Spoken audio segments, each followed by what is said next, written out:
मेरा YouTube channel देख रहे सभी स्टूडेंट्स का मेरे YouTube चैनल पे स्वागत है। हेलो स्टूडेंट्स, कैसे हो आप सब।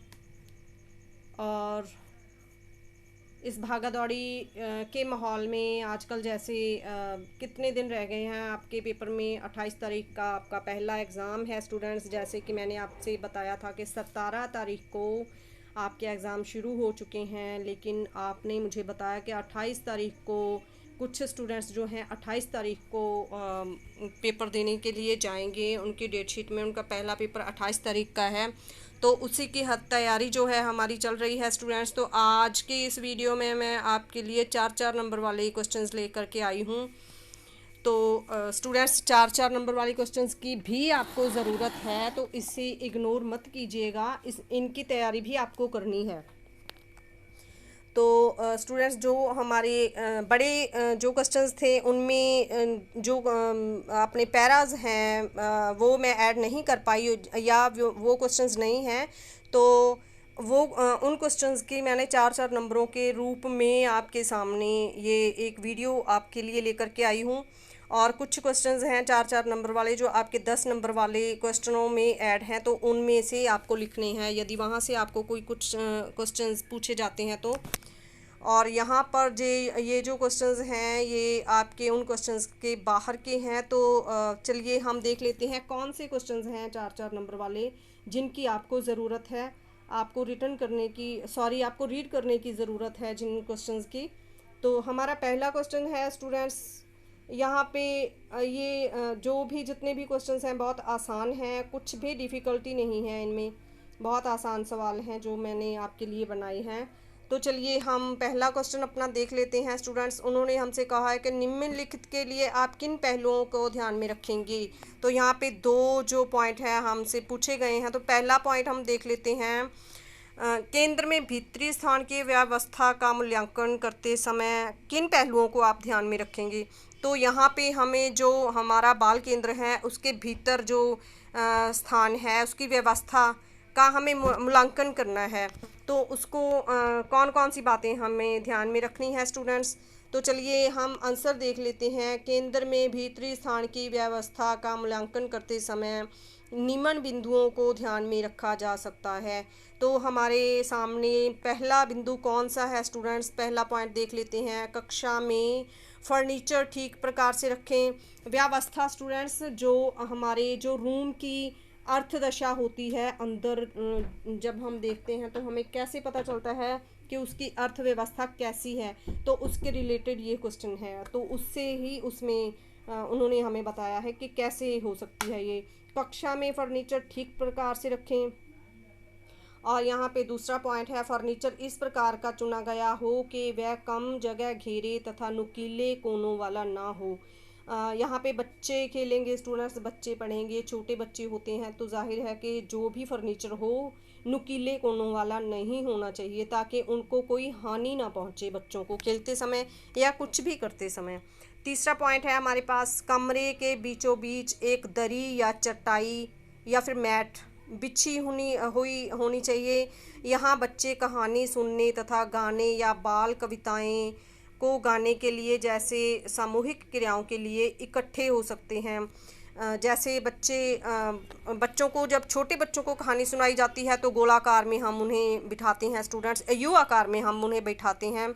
और बीच में जो उनके बाल केंद्र में जो उनको अटेंड करने वाला जो अध्यापक होता है वो बैठा होता है, और वहाँ पर बैठाकर उनको कहानी सुनाते हैं, या फिर कुछ भी जो भी खेल क्रिया उनके साथ बैठकर करने वाली होती है उस यू आकार में बैठा करके दरी पे या चटाई पे या मैट पे बिठा करके उनके साथ शेयर की जाती हैं, उन्हें सिखाया जाता है। तो अगला पॉइंट है, बच्चों को ड्राइंग, पेंटिंग या मिट्टी से खेलने की व्यवस्था हो। या तो उन्हें पेंटिंग सिखाना है तो वो सामान होना चाहिए, या मिट्टी से खेलना है बच्चों ने, जैसे बच्चों के हाथ मिट्टी में लिबेड़ करके स्टूडेंट्स चार्ट में लगाते हैं, या फिर बच्चों को मिट्टी के खिलौने बनाना सिखाना या कुछ भी, तो उसके लिए मिट्टी अच्छी किस्म की होनी चाहिए और वो वहाँ पे अवेलेबल होनी चाहिए। तो अगला पॉइंट है, नाटकीय खेल के लिए पुराने कपड़े, शीशा, कंघा, गुड़िया, कठपुतली या अन्य खिलौने उपलब्ध हों। जैसे उनके सामने कि कोई भी हमें किरदार निभाना उनको सिखाना है, कुछ भी 2-3 बच्चों छोटा से खेल उनके लिए करके दिखाना है, तो उसके लिए सारा सामान ये जो यहाँ पे दिखाया है गया है अवेलेबल बच्चों के लिए होना चाहिए। तो अगला पॉइंट है केंद्र में लगाए गए चार्ट उनकी दृष्टि की जगह पर होने चाहिए। जो आम दीवारों पर कमरे के भीतर चार्ट लगे हुए हैं वो बहुत ज़्यादा ऊंचे नहीं होने चाहिए ताकि उनकी दृष्टि ना पड़े, उनकी नज़र नहीं पड़े और उनको पता ना चले कि उनमें क्या है। तो इसीलिए उनकी जो जितनी लंबाई बच्चों की होती है उनके हिसाब से उनकी पहुंच के नज़दीक ही वो चार्ट लगाएं, या फिर जो गुड़िया घर है या बुक्स हैं कुछ भी है उनकी पहुंच के नज़दीक ही होना चाहिए स्टूडेंट्स, ऐसा हमें बताया गया है। बहुत सा आसान था। और दूसरा पॉइंट देख लेते हैं, हमसे पूछा गया है बच्चों के साथ शिक्षक की अंतक्रिया का मूल्यांकन करते समय कौन से पहलुओं को आप ध्यान में रखेंगे। शिक्षक की अंतक्रिया क्या है बच्चों के लिए, तो चले बच्चों के साथ अंतक्रिया करते हैं एक शिक्षक के साथ। पहला पॉइंट है बच्चों तथा शिक्षकों के बीच स्नेहमयी संबंध होना चाहिए। आपस में बच्चा और शिक्षक स्नेहपूर्ण होने चाहिए और बच्चे के साथ क्रूरता का बिहेव हमें नहीं करना है ताकि बच्चे कुछ सीख ना पाएँ, तो यहाँ पे स्नेह की आवश्यकता है।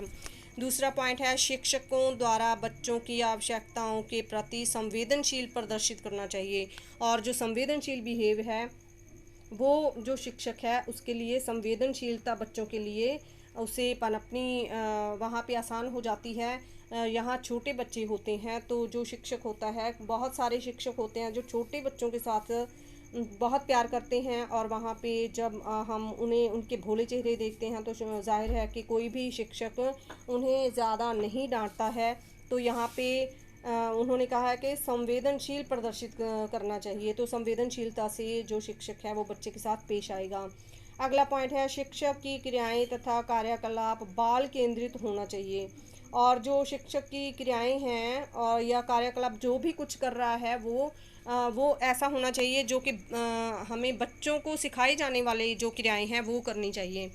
तो चलिए अगला पॉइंट है शिक्षक की मनोवृत्ति कठोर नहीं होनी चाहिए। जैसे मैंने आपको बताया कि क्रूरता का जो बिहेव है उनके साथ नहीं करना है। दूसरे शब्दों में वह बच्चों तथा उनके माता पिता से प्राप्त सुझावों पर विचार करने के लिए तैयार रहे, अर्थात उनका आचरण लचीला होना चाहिए।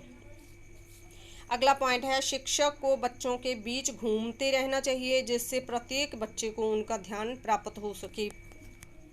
तो घूमते हुए शिक्षकों को देखना चाहिए ताकि कई बार क्या होता है बच्चे छोटे होते हैं और जो काम हमने उन्हें दिया है उन्हें नहीं करना आता है स्टूडेंट्स। तो शिक्षक का काम है कि हर एक बच्चे पर नज़र रखे और घूम फिर कर उनका ध्यान रखे और उन्हें उनकी कमियों से जानू करवाए। तो अगला पॉइंट है शिक्षक द्वारा बच्चों को प्रश्न पूछने के लिए प्रोत्साहित रहना चाहिए जिससे कि प्रत्येक बच्चे से उसे स्वतंत्र व्यवहार प्राप्त हो सके।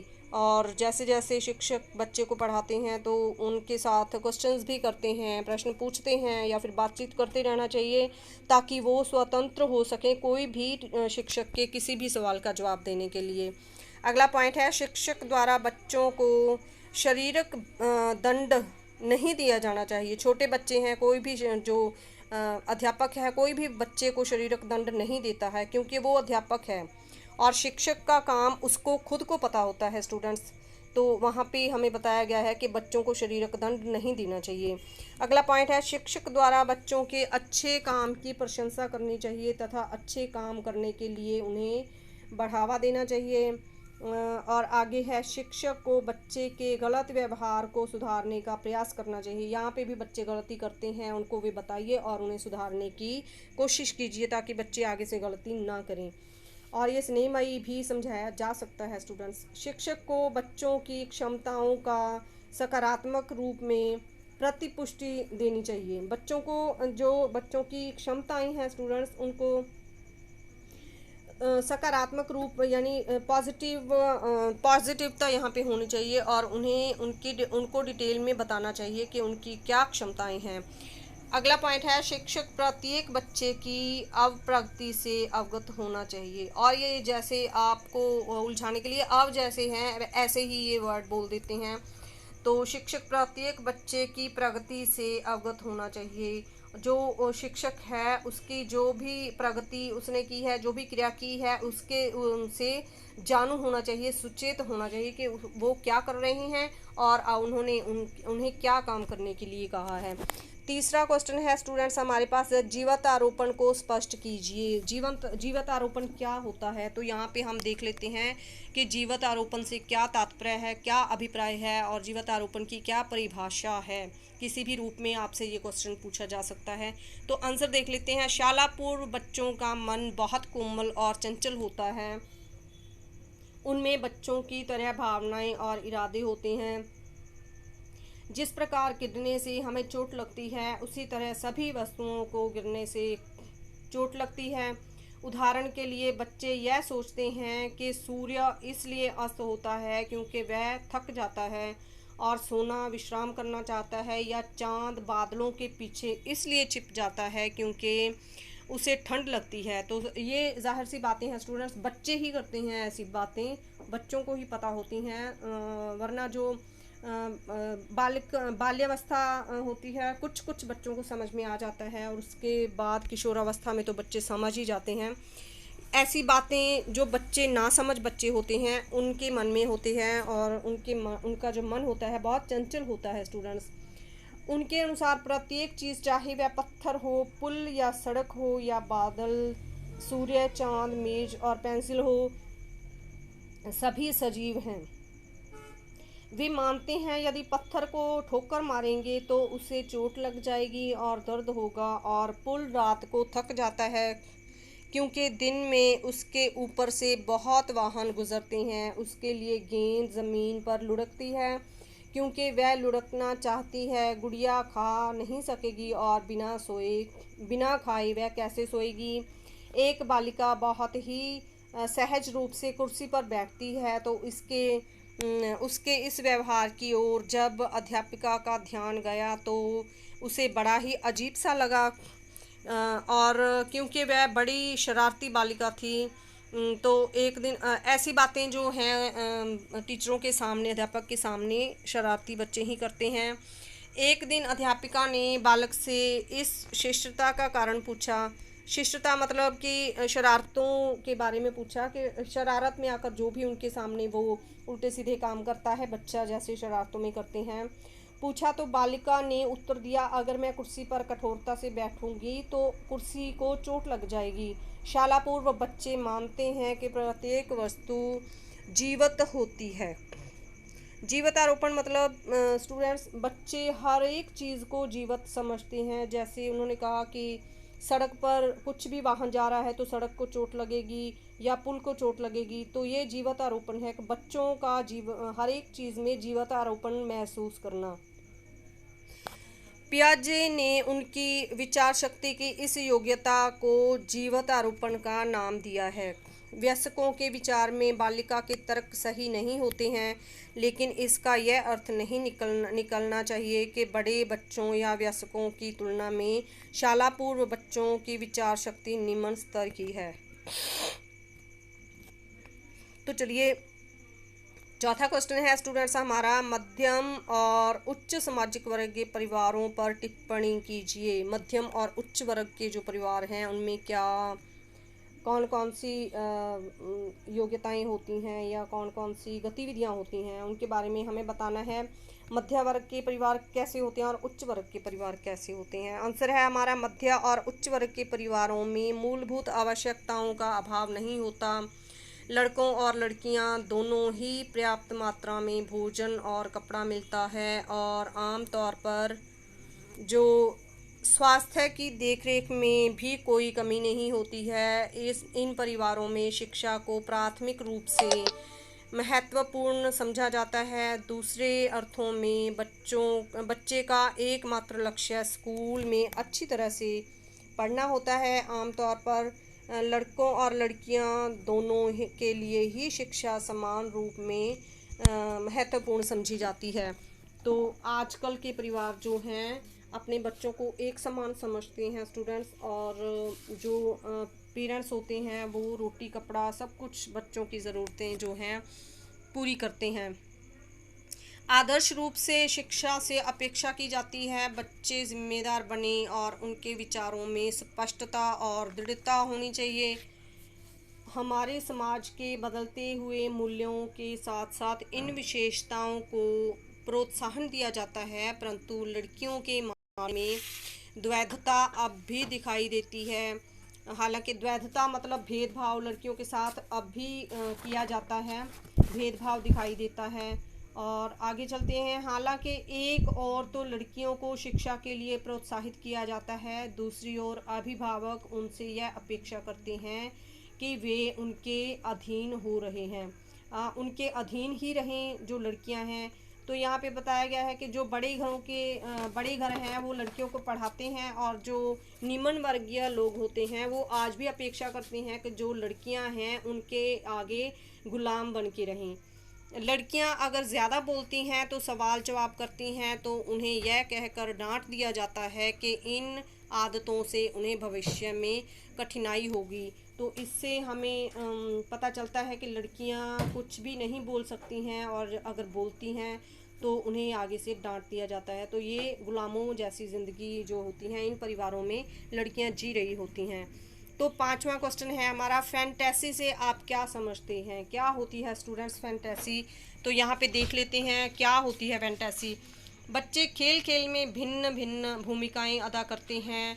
डॉक्टर, नर्स, अध्यापिका, फल विक्रेता, माँ बाप, दादा, किसान, ट्रक ड्राइवर और बस कंडक्टर आदि उनके कुछ मनपसंद पात्र हैं। ज़्यादातर बच्चे यथार्थ जीवन में दिखाई देने वाले पात्रों का अभिनय करते हैं। देखिए स्टूडेंट, जैसे बच्चे खेल खेलते हैं आपस में, और वो अपने ही जो विचारों में जब खेल खेलते हैं तो अपने ही वयस्क जो उनके बड़े हैं कोई उनके अलग अलग किरदार निभाते हैं, और अपने आप को ऐसा अगले के सामने ऐसा पेश करते हैं कि जैसे वो पापा है, वो दादा है, जैसे यहाँ पे बताया गया है। या फिर किसी काम वाले की, जैसे दूध वाला हो गया, जैसे यहाँ पे ट्रक ड्राइवर हो गया। तो ये सब फैंटेसी के ही उदाहरण हैं। ज़्यादातर बच्चे यथार्थ जीवन में दिखाई देने वाले पात्रों का ही अभिनय करते हैं। वे नई नई कल्पनाएं करते हैं कि जब वे बड़े हो जाएंगे तो वे किस कार्य को करने में रुचि रखेंगे, वे क्या बनना चाहेंगे। वे अपने माता पिता और अन्य वयस्कों को जो कुछ भी करते हुए देखते हैं, अपने परिकल्प खेलों में वे उनका अनुकरण करते हैं। फैंटेसी खेलों का प्रयोग बच्चे वास्तविक संसार से और जीवन की कठिनाइयों से दूर भागने के लिए करते हैं।